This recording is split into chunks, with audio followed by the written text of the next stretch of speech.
అండి, నేను మీ చందమామ. ఈరోజు మళ్ళీ మీకు చందమామ కథ చెప్పడానికి వచ్చేసాను. ఈరోజు మనం చెప్పుకునే ఆ చందమామ కథ పేరేంటంటే తెలివైన ముసలాడు. గ్రీసు దేశంలో ఒక ముసలాడు వాడి భార్య ఉండేవారు.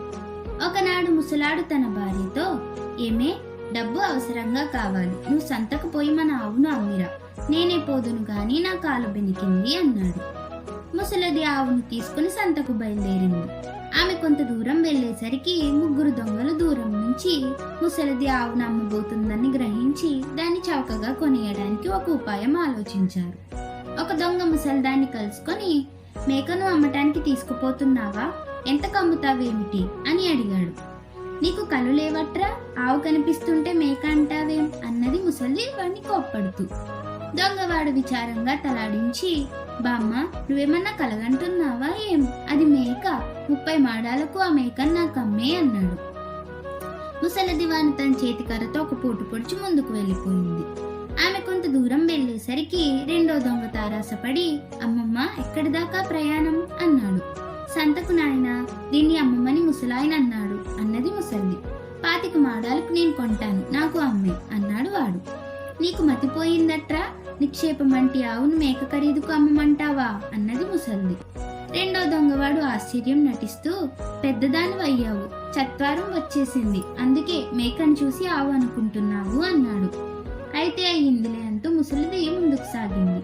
కానీ ఆమె మనసు ఆరాటపడుతున్నది. తాను ఆవుని తీసుకుని బయలుదేరింది కదా, అందరూ దాన్ని చూసి మేక అని ఎందుకు అంటున్నారు?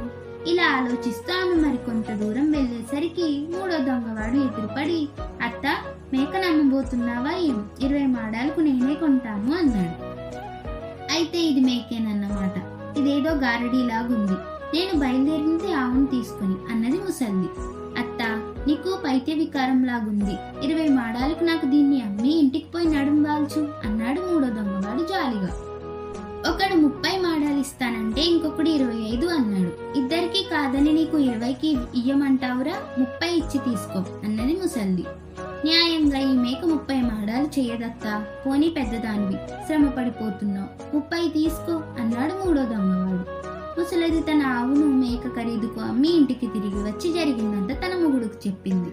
ముసలాడు ఆ దొంగ వాళ్ళ వర్ణన వింటూనే వాళ్ళ పొరుగురు కుర్రాళ్ళని పోల్చుకొని, జరిగిందేదో జరిగిందిలే, జరగవలసింది నేను చూస్తాను అన్నాడు. ముసలాడు బయటకు వెళ్లి ఒకే రకంగా ఉన్న 2 కుందేల్ని కొనుక్కొచ్చాడు. అందులో ఒక కుందేల్ని బుట్టలో పెట్టి మూత వేసి రెండో దాన్ని మరో బుట్టలో పెట్టుకుని బయలుదేరుతూ తన భార్యతో, ఏమే, ఇవాళ మనకు అతిథులు వస్తారు, తేనె రొట్టెలు, పాయాసము, బాతు మాంసం వేపుడు చేసి సిద్ధంగా ఉంచు, నేను ఇంటికి వచ్చి వంట ఏం చేశావని అడుగుతాను, కుందేలు వచ్చి చెప్పినట్టే చేశాను అని చెప్పు అని హెచ్చరించాడు. ముసలివాడు పొరుగు గ్రామం వెళ్లేసరికి ముగ్గురు దొంగ వాళ్ళు పానసాల బయట జల్సా చేస్తున్నారు. వాళ్ళు ముసలాన్ని చూసి, ఏం ముసలాడా, నీ పెళ్ళానికి ఆవేదో మేకేదో కూడా తెలీదే అని వేళాకోళం ఆరంభించారు. దాని మొహం, దానికి మతి సరిగా లేదు, అయితేనేం వంట దివ్యంగా చేస్తుంది అన్నాడు ముసలాడు. అది కొంత మేలే అన్నాడు ఒక దొంగవాడు. ముసలాడు ఆలోచన నటిస్తూ, ఇవాళ ఏం వంట చేయమందాం, పాయసం తినాలనుంది, బాతు వేపుడు కూడా, పోతే తేనె రొట్టెలు కూడా తింటాం అని బుట్టలో నుంచి కుందేలును పైకి తీసి, ఒసే, నువ్వు వెంటనే ఇంటికి పోయి పాయాసము, బాతు వేపుడు, తేనె రొట్టెలు చేయమని చెప్పు అమ్మతో అంటూ వదిలేశాడు. అది చెంగున ఎగురుతూ క్షణంలో ఎటో మాయమైంది. చిత్రంగా ఉందే, ఆ కుందేలు నిజంగా ఇంటికి పోయి నువ్వు చెప్పిందంతా ముసల్దానికి చెబుతుందా అన్నారు దొంగలు. ఎందుకు చెప్పదు, చిన్నప్పటి నుంచి దాన్ని పెంచాను, నా మాట నమ్మకపోతే మా ఇంటికి వచ్చి మీరు కూడా భోజనం చేయండి అన్నాడు ముసలాడు. ముగ్గురు ముసలాడి వెంట వాడి ఇంటికి వచ్చారు. ముసలాడు, ఏమే, ఏం వంట చేశావు అని భార్యను అడిగాడు. కుందేలు చెప్పినదే చేశాను అన్నది ముసల్ది. ఆమె నలుగురికి వడ్డించింది. ముసలాడు కుందేలుకు చెప్పిన ప్రకారమే వంట సిద్ధం కావటం చూసి దొంగలు మోసపోయి తమలో తాము గుసగుసలాడుకొని ఆ కుందేలును అమ్మమన్నారు. కుందేలును అమ్మటమా, అది జరిగే పని కాదు అన్నాడు ముసలాడు. వాళ్ళు బేరం 10,000 మాడాలకు పెంచినా ముసలాడు సరేననలేదు. వాళ్ళు అంతగా కావాలంటుంటే అమ్మరాదు, డబ్బు కావాలంటున్నావు కదా అన్నది ముసల్ది. మన ఆవు మారినట్టు కుందేలు కూడా మారిపోతుందేమో అన్నాడు ముసలాడు తన భార్యతో. దొంగలు ముగ్గురు ఒకరినొకరు కన్ను మలిపి, అలాంటి భయం వద్దులే ముసలాడా అన్నారు.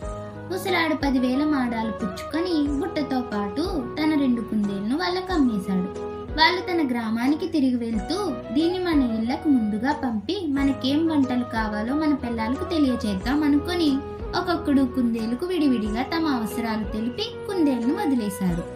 అది శరవేగంతో ఎటో వెళ్ళిపోయింది.